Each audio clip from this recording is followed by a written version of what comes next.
Hello and welcome to our summer study through the book of Daniel. And so, over the next several weeks, we'll be looking through the book of Daniel. And I want this to be as interactive as you need it to be.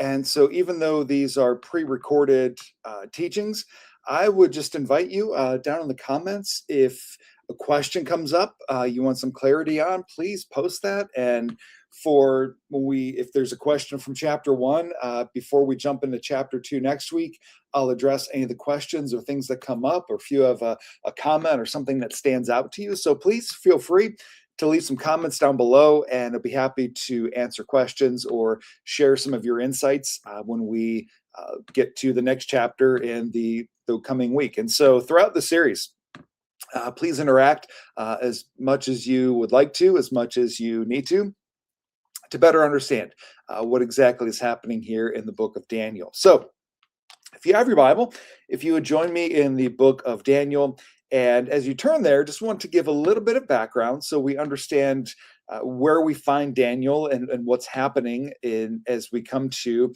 this portion of Scripture. Some have said that what Revelation is to the New Testament, Daniel is to the Old Testament. There's going to be some weird stuff in the book of Daniel, and we'll cross that bridge when we get to it. But I think if we keep in mind what God is trying to say through Daniel, it'll help us understand what exactly is being communicated. So, in terms of the other prophets, we know that Daniel is a contemporary of the likes of Ezekiel, Habakkuk, Jeremiah, Zephaniah.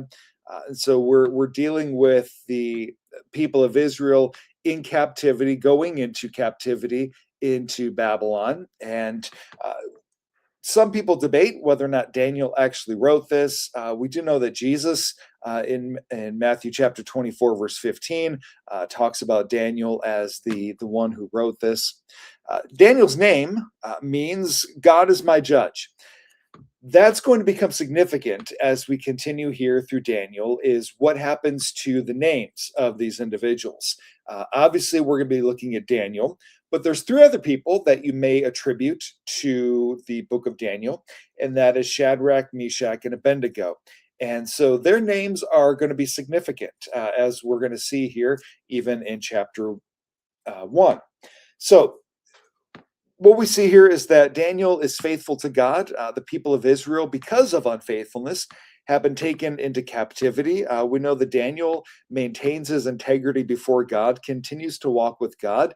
In fact, when he's taken captive, he's 15 years old. And so obviously he's not of the generation that has brought Israel to the state of being taken into bondage.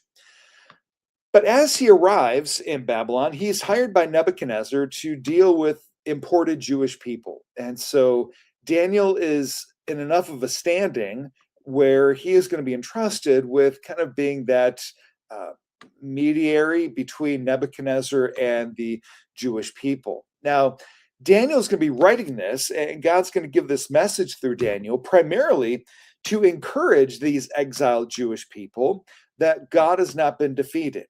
As we've looked at in other studies, if you listen to our study or watched our study in Malachi, we know that when one nation goes to war against another nation, it's not just that nation versus that nation. From their perspective, it's their God versus the God of that other nation. And so for Babylon to rise to power, to overthrow Jerusalem, to overthrow the people of Israel, the perception would be that the god or gods of Babylon are more powerful than Yahweh, the God of Israel. And God is giving this message through Daniel to assure the Israelites he has not been defeated. He's still very much in control, and he's going to use this for his glory. So there's really two parts to the book of Daniel as we get into it. The first part, chapters 1 through 6, are going to deal with Daniel and these 3 years in the Babylonian court that we'll get into in just a minute. And then chapter 7 through chapter 13, we're going to get into some bizarre visions. And we'll talk about what they mean and why God is giving these visions to Daniel. So, with that, let's jump into Daniel chapter 1, verse 1, where it says, in the third year of the reign of Jehoiakim, king of Judah, Nebuchadnezzar, king of Babylon, came to Jerusalem and besieged it. So, we have Jehoiakim, which is a variation of the name Eliakim, which means God will establish.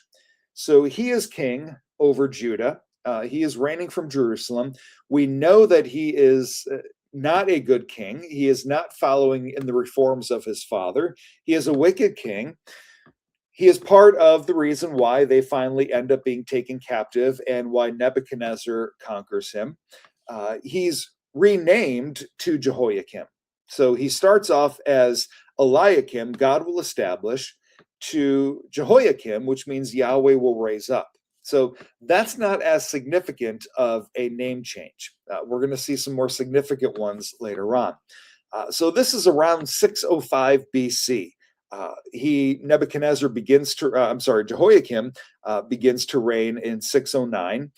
He reigns for 11 years. He was initially a vassal to Egypt, which means he entered into a treaty, if you will, a covenant with Egypt, which was his way of saying, we as a nation will be subject to you as long as you promise not to attack us. We'll pay you taxes, we'll serve you, we'll help you in combat if you just promise not to attack us. And so he enters into this covenant with Egypt. And so he's already showing that he's not trusting in God. He's not trusting in Yahweh to be the one to help them, because he's looking to Egypt for that help.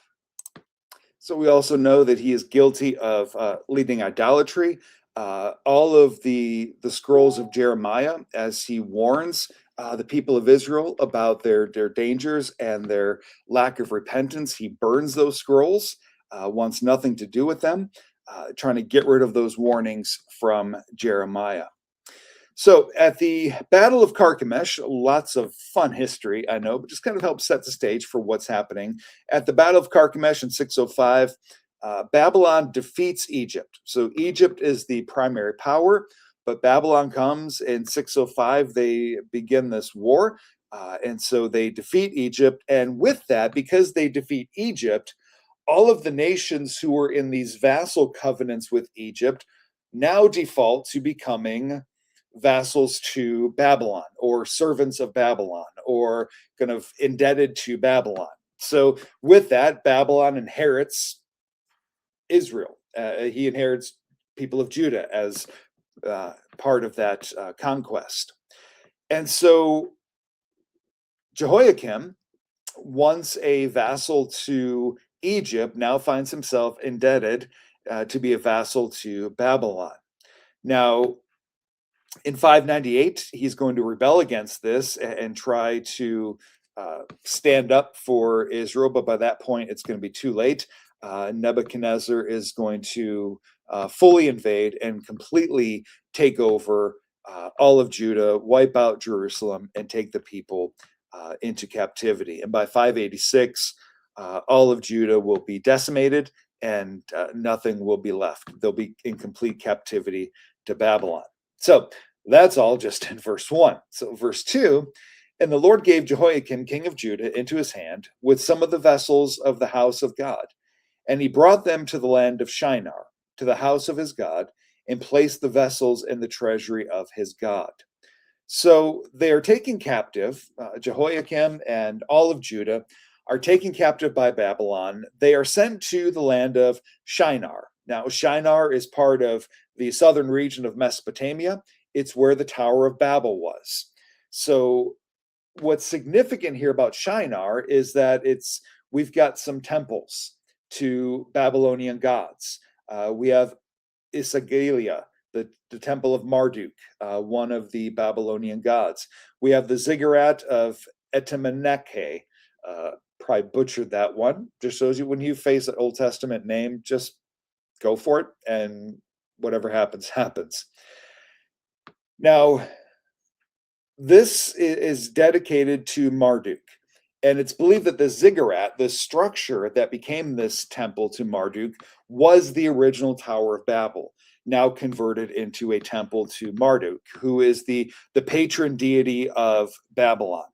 He is an underworld god. He's a storm god. He's an agricultural deity. He came to be worshipped by the Babylonians as the god of creation, as the god of justice, the god of water, the god of agriculture, the god of magic, the god of medicine. So, really, the god they looked to for everything was Marduk. And so the people of Israel, the people of Judah, because of Jehoiakim and his failure to keep the nation in obedience like his father did, they're taken into captivity. They're sent to the land of Shinar. They're sent to where this temple is. And as we saw in verse 2, some of the items from the Jerusalem temple are taken and used in this temple to Marduk. This Ziggurat Etemeneke are, so everything that was originally used to worship God, those things are now being used to worship Marduk. And so we see this adding of insult to injury upon the people of Israel.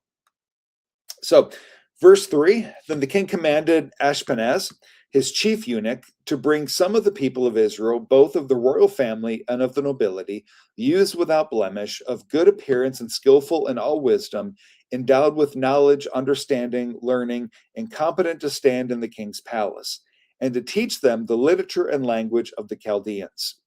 So here we see something of Daniel's upbringing, that there is some level of nobility to Daniel, because Daniel is part of this group, part of the royal family or nobility who are brought to Nebuchadnezzar's court to be vetted, to be kind of his right-hand men when it comes to relating to the people of Israel.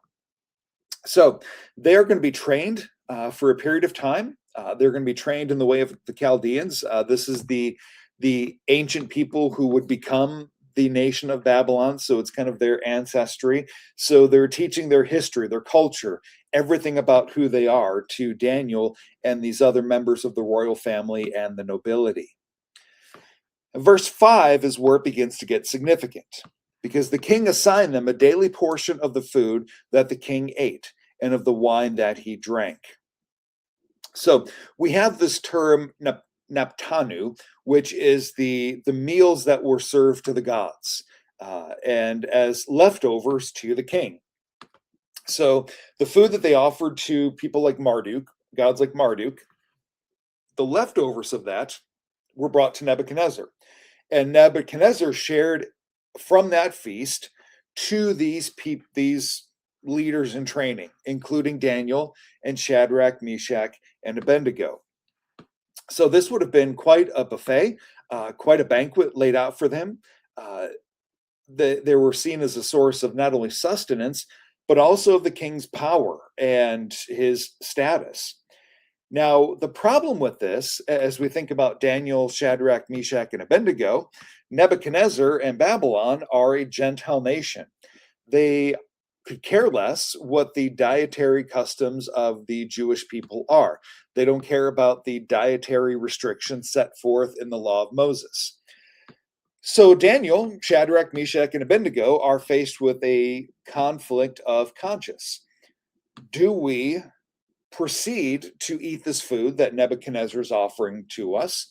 I mean, it's quite a feast, but by eating this food, not only are we eating food that was sacrificed to Marduk and other gods, we're also eating food that violates Jewish dietary laws. So what do we do? So we're going to see how they respond, but they're given this option of what to eat and drink. They were to be educated for 3 years, and at the end of that time, they were to stand before the king. So we have this 3-year window where under Ashpenaz, this chief eunuch, they are to be trained and taught and educated and fed and kind of in this little program to become those who serve in Nebuchadnezzar's court.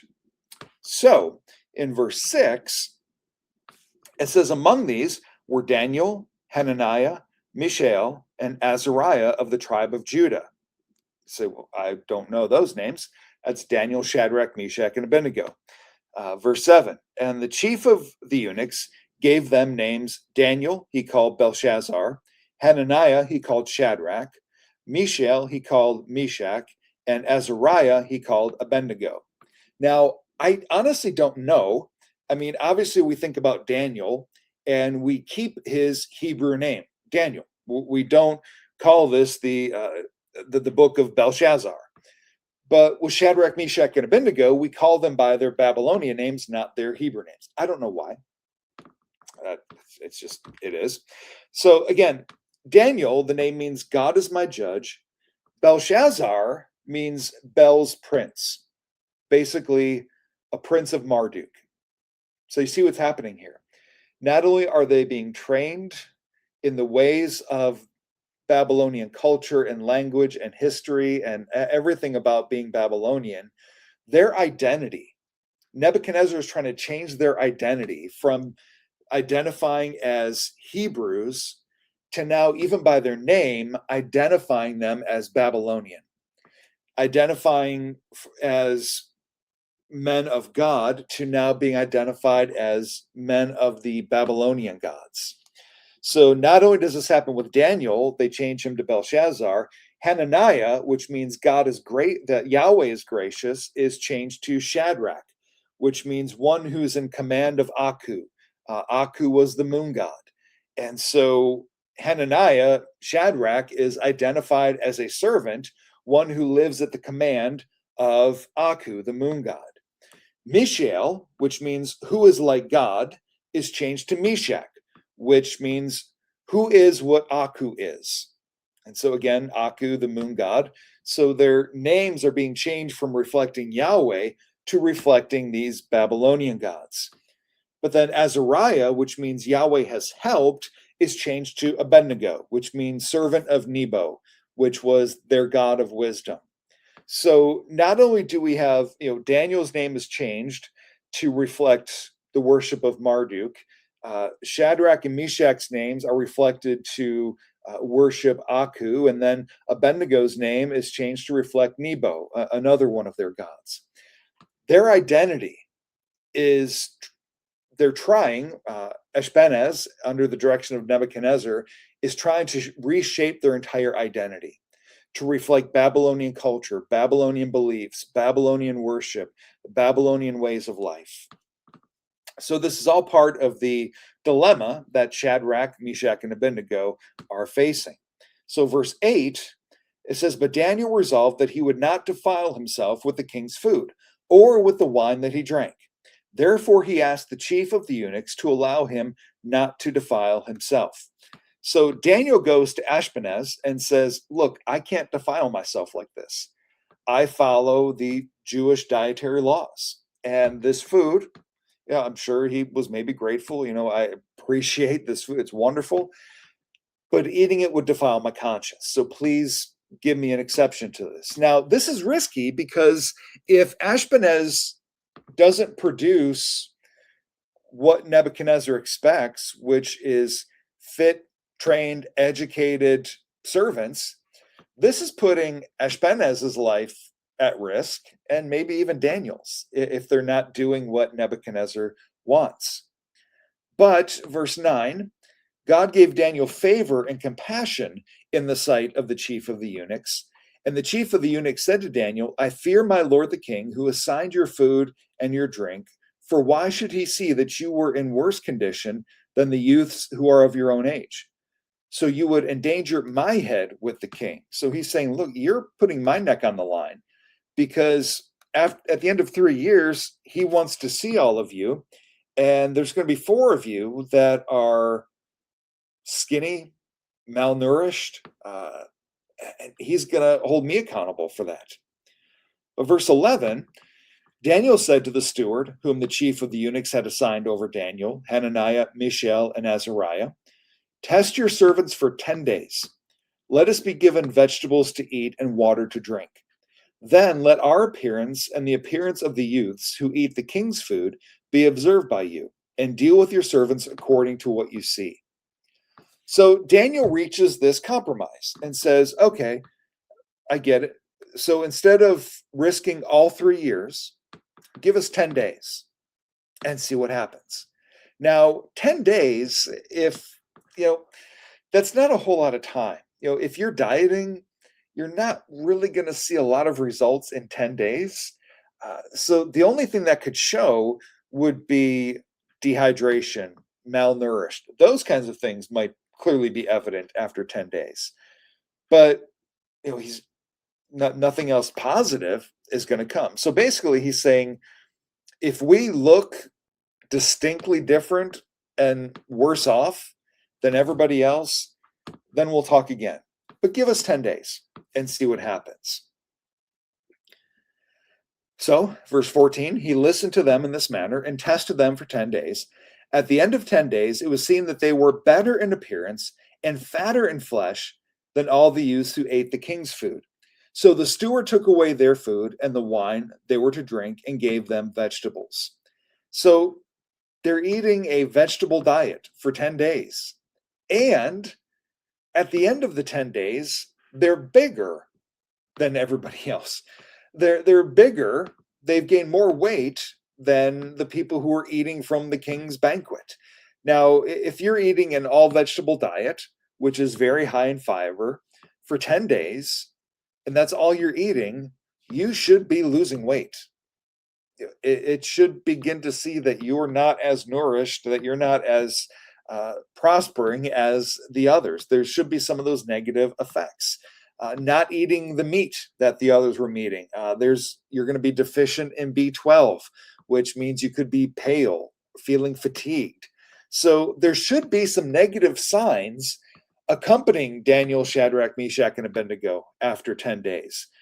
But not only do they not see the negative effects, they look better. Now, again, that's the part that's shocking to me. If they look the same, that's one thing, but they should be looking worse. Again, the bad side effects should be evident. But not only are they not showing the negative effects, they are showing positive results from this diet. So there is a supernatural blessing because God is enabling these vegetables and water to do what they should not be doing by themselves. And so verse 17, as for these 4 youths, God gave them learning and skill in all literature and wisdom, and Daniel had understanding in all visions and dreams. At the end of the time, when the king had commanded that they should be brought in, the chief of the eunuchs brought them in before Nebuchadnezzar. And the king spoke with them, and among all of them, none was found like Daniel, Hananiah, Mishael, and Azariah. Therefore they stood before the king. And in every matter of wisdom and understanding about which the king inquired of them, he found them 10 times better than all the magicians and enchanters that were in all his kingdom. And Daniel was there until the first year of King Cyrus. So Cyrus conquers in 539. And so 538 is when Daniel is allowed to go. Because after Cyrus takes over, he immediately issues a decree that the people of Israel can go back home. They can go to Jerusalem and rebuild. So in total, Daniel's in Babylon for about 70 years. But this chapter really deals with those 3 years, those first 3 years, where he is brought into this court for Nebuchadnezzar, and this chief of the eunuchs, Ashpenaz, who oversees their nutrition, their training, their education, their learning, all of that. And how Daniel, Shadrach, Meshach, and Abednego, I feel bad using their Babylonian names and Daniel's Jewish name, but that's just how we know them. At the end of those 3 years, following their conviction to do what God wants, even though their names have been changed, even though everything about them is trying to be changed from the outside to make them Babylonian, in their hearts, they stay true to God. And in response, God blesses them, and they are above and beyond more qualified to serve Nebuchadnezzar than everybody else who went through the training program as prescribed. And so we're already seeing here in these 4 men that even in the midst of the Babylonian captivity, even in the midst of, I don't know if I want to go so far as call it brainwashing, but in all the attempts to Babyloniify them, they are staying true to who God is. They are staying true to their worship of God. And because of this, they're advancing. God's hand is upon them. They could have easily been killed if their diet is causing them to be weak and frail and tired and fatigued. Nebuchadnezzar could just off them.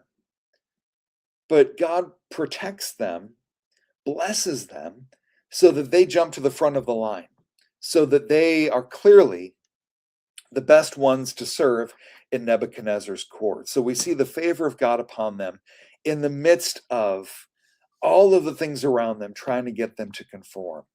So, as you see here on the screen, the title of this study is called Unshakable. It's a study in the book of Daniel. And we see the three lions that are going to appear.